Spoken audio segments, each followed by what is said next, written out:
ناظرین، دنیا میں دہشت پھیلانے والی صہیونی ریاست کے دن گنے جا چکے ہیں۔ چاروں طرف سے اسرائیل کا گھیراؤ کرنے کی تیاری مکمل ہو گئی۔ القدس فورس کے تیار ہوتے ہی ترکیہ میدان میں آ گیا۔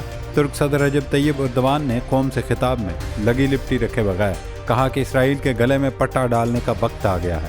اب صہیونی ریاست کو نہ صرف روکا جائے گا بلکہ سبق بھی سکھایا جائے گا۔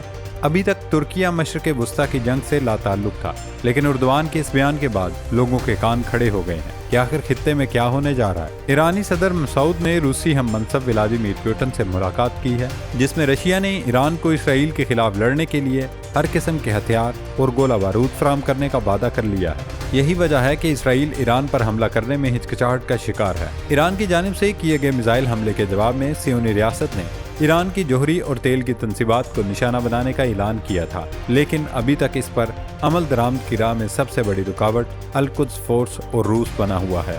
روس امریکہ سے اپنا پرانا حساب چکانے کے ساتھ ساتھ یوکرین میں اٹھانے والی ہزیمت کا بدلہ لے کر اسکور سیل کرنا چاہتا ہے۔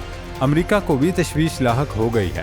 یہی وجہ ہے کہ امریکی انتظامیہ نے اسرائیل کو پہلے تو حملے سے باز رکھنے کی کوشش کی، لیکن جب نیتن یاہو نے اسے ماننے سے انکار کر دیا تو اب تازہ بیان میں امریکہ نے اسرائیل کو ہدایت کی ہے کہ وہ ایران کو تیل اور جوہری تنصیبات کو نشانہ بنانے سے گریز کرے، کیونکہ جوہری تنصیبات پر حملہ ایران کے لیے ریڈ لائن ہوگا، جس کے جواب میں ایران کا ری ایکشن نہ صرف سخت ہوگا بلکہ خطے میں بھڑکنے والی آگ کے الاؤ کو بجھانا یا کنٹرول کرنا مشکل ہی نہیں ناممکن ہو جائے گا۔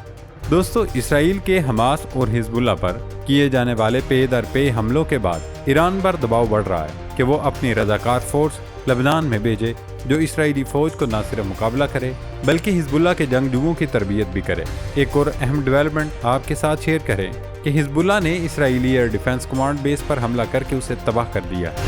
لبنانی تنظیم کے حملے میں بڑے پیمانے پر جانی و مالی نقصان کی اطلاعات ہیں۔ صہیونی ریاست نے انسانیت اور اخلاقیات کی تمام حدیں پار کر دی ہیں۔ لبنان میں اسرائیلی فوج نے اقوام متحدہ کی یمن فوج پر حملہ کر دیا ہے۔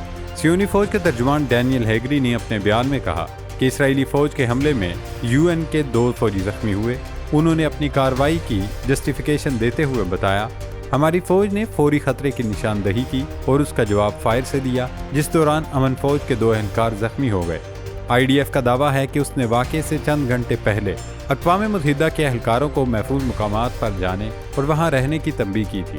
اقوام متحدہ نے لبنان میں گزشتہ روز اسرائیلی فوج کی جانب سے امن فوج کے اڈوں پر حملوں کو بین الاقوامی قوانین کی خلاف ورزی قرار دیا ہے۔ یونیفل کے ترجمان نے اسرائیلی حملے کو جنگی جرم قرار دیا۔ انہوں نے کہا، ہمارے فوجیوں کے خلاف یہ ایک سوچا سمجھا حملہ لگتا ہے جو اس وقت استحکام واپس لانے کی کوشش کرنے کے لیے جنوب میں موجود ہیں، اور یہ ہمارے لیے بہت چیلنجنگ ہے۔ انہوں نے صاف لفظوں میں کہا کہ جدید ٹیکنالوجی اور انٹیلیجنس معلومات کی موجودگی میں اسرائیلی فوج کا غلطی والا بیان تسلیم نہیں کیا جا سکتا۔ ایسی فوج سے کیسے غلطی ہو سکتی ہے جو بہت اچھی طرح سے تیار ہے اور وہ جانتے ہیں کہ وہ کیا کر رہے ہیں۔ اقوام متحدہ نے کہا کہ ہم اپنی چیک پوسٹیں خالی نہیں کریں گے۔ دوستو، حزب اللہ نے اسرائیل کو تگنی کا ناچ نچا دیا۔ ایک طرف صہیونی فوج کو زمینی کارروائی کے دوران نہ صرف سخت مزاحمت کا سامنا کرنا پڑ رہا ہے، وہیں اسرائیل پر میزائل حملے بھی جاری ہیں۔ تازہ کارروائی میں حزب اللہ نے حیفا میں قائم اسرائیلی ایئر بیس کو تباہ کر دیا۔ دراصل اسرائیل کو حزب اللہ کے خلاف فضائی برتری حاصل ہے، لیکن تازہ ایکشن میں لبنانی تنظیم نے صہیونی ریاست کو بتا دیا وہ اب بھی مزاحمت کئی ماہ تک جاری رکھ سکتے ہیں۔ الجزیرہ کے مطابق حیفا کے شمال میں نزد قائم فوجی اڈے پر کیے جانے والے حملے میں ایئر بیس مکمل طور پر تباہ ہو گیا، البتہ کسی جانی نقصان کی اطلاع نہیں ملی۔ اسرائیلی میڈیا کا دعویٰ ہے کہ حملے میں طیاروں کو کسی قسم کا نقصان نہیں پہنچا، لیکن ویڈیوز اور فوٹیجز کوئی اور ہی کہانی سنا رہی ہیں۔ ایرانی نیوز ایجنسی ارنا کا کہنا ہے کہ حزب اللہ نے اسرائیل کے شمالی علاقوں پر میزائل حملوں کی نئی لہر شروع کر دی ہے۔ لبنانی تنظیم نے حیفا، عقا، نہاریہ سمیت اسرائیل کے کئی علاقوں میں ملٹری تنصیبات اور اہداف کو نشانہ بنایا۔ اسرائیلی میڈیا کا کہنا ہے کہ لبنان سے 1.5 گھنٹے میں تقریباً 60 میزائل فائر کیے گئے، جس میں زیادہ تر نے اہداف کو نشانہ بنایا۔ صرف میزائل حملے ہی نہیں، حزب اللہ کے جنگجو صہیونی فوج پر گھات لگا کر بھی حملے کر رہے ہیں۔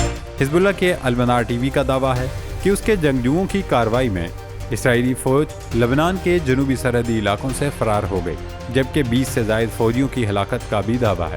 اسرائیلی فورسز نے صرف 40 فوجیوں کے زخمی ہونے کی تصدیق کی ہے۔ اس بیان سے واضح ہے کہ حزب اللہ کے ہاتھوں اسرائیل کو بھاری نقصان اٹھانا پڑا ہے۔ یہی وجہ ہے کہ صہیونی فوج حقائق نہیں چھپا رہی۔ ناظرین، اسرائیل کی جانب سے اگلے چند دنوں میں ایران پر حملے کی تیاری اور پلاننگ کی جا رہی ہے، اور اب اسرائیل کی جانب سے کاؤنٹ ڈاؤن شروع ہو چکا ہے۔ ایران نے حسن نصر اللہ اور اسماعیل ہنیہ کی شہادت کے جواب میں جو حملے کیے تھے، اب اسرائیل اس کا جواب دینے کی پلاننگ کر رہا ہے۔ اسرائیلی وزیر دفاع یوو گلینٹ کا کہنا ہے، جب اسرائیل کی طرف سے جوابی کارروائی کی جائے گی تو یہ باقاعدہ ہدف بنا کر کی جائے گی اور مہلک ہوگی۔ ایران اس کا اندازہ نہیں لگا پائے گا کہ اس پر کہاں سے اور کس نے حملہ کیا ہے۔ تجزیہ کاروں کا کہنا ہے، اسرائیل 3 طرح سے ایران پر ضرب لگانے کی کوشش کر سکتا ہے۔ اس کا پہلا ٹارگٹ روایتی فوجی اہداف ہوں گے۔ صہیونی ریاست ان فوجی اڈوں کو نشانہ بنا سکتی ہے جہاں سے ایران نے وہ بیلسٹک میزائل داغے تھے جو اسرائیل تک پہنچے۔ تو اس کا مطلب ہے launch pad, command and control centre, ایندھن بھرنے والے ٹینک اور بنکروں میں بنے گودام اسرائیل کا نشانہ ہوں گے۔ اسرائیل اس کے علاوہ پاسداران انقلاب کے اڈوں کے ساتھ ساتھ فضائی دفاع کے نظام اور دیگر میزائل بیٹریوں کو بھی نشانہ بنا سکتا ہے۔ اسرائیل کا دوسرا ٹارگٹ ایران کی معاشی شہرت کو نقصان پہنچانا ہوگا۔ اقتصادی اہداف میں ایران کے پیٹروکیمیکل پلانٹس، اس کی بجلی کی پیداوار کے کارخانے اور ممکنہ طور پر اس کے جہاز رانی کا شعبہ شامل ہو سکتا ہے۔ تیسرا اور انتہائی اقدام ایران کی جوہری تنصیبات کو نشانہ بنانا ہوگا۔ لیکن جوہری تنصیبات پر حملہ اسرائیل کا انتہائی اقدام ہوگا، لیکن اسے ایران کے رد عمل کا خوف ستا رہا ہے کہ اس بار ایران کی جانب سے جو ری ایکشن آئے گا، صہیونی ریاست اسے برداشت نہیں کر سکے گی۔ اور اب تو ایران کی پشت پر روس بھی کھڑا ہو چکا ہے۔ روس کے اس جنگ میں کودنے کے بعد امریکہ میں بھی کھلبلی مچ گئی۔ امریکہ نے اسرائیل کو یہ واضح پیغام پہنچا دیا ہے کہ ایران کی جوہری اور تیل کی تنصیبات کو حملے کا نشانہ نہ بنایا جائے۔ اسرائیلی ٹی وی چینل 13 نے اپنی رپورٹ میں بتایا کہ اسرائیل کی جانب سے یوم کپور گزرنے کے بعد ایران پر حملہ کیا جا سکتا ہے۔ یوم کپور یہودیوں کا مقدس ترین مذہبی دن ہے۔ چینل 13 کا کہنا ہے کہ اسرائیلی وزیر اعظم نیتن یاہو نے جنگی کابینہ سے مشاورت کر لی تھی، جس میں ایران کی جوہری تنصیبات کو نشانہ بنانے کا فیصلہ کیا گیا تھا۔ لیکن اب امریکہ نے تل ابیب کو خبردار کیا ہے کہ اگر اس نے ایرانی نیوکلیئر پلانٹ تباہ کیے تو پھر روس کی مدد سے ایران جب اسرائیل کو جواب دے گا تو ہم کچھ نہیں کر سکیں گے۔ امریکہ سے آنے والی کال نے اسرائیل کو فی الحال حملہ روکنے یا کم از کم مؤخر کرنے پر مجبور کر دیا۔ اب دیکھنا یہ ہے کہ نیتن یاہو امریکہ کی بات پر عمل کرتے ہیں یا جان بوجھ کر بم کو لات مار کر خطے کو بھڑکتی آگ میں جھونک دیتے ہیں۔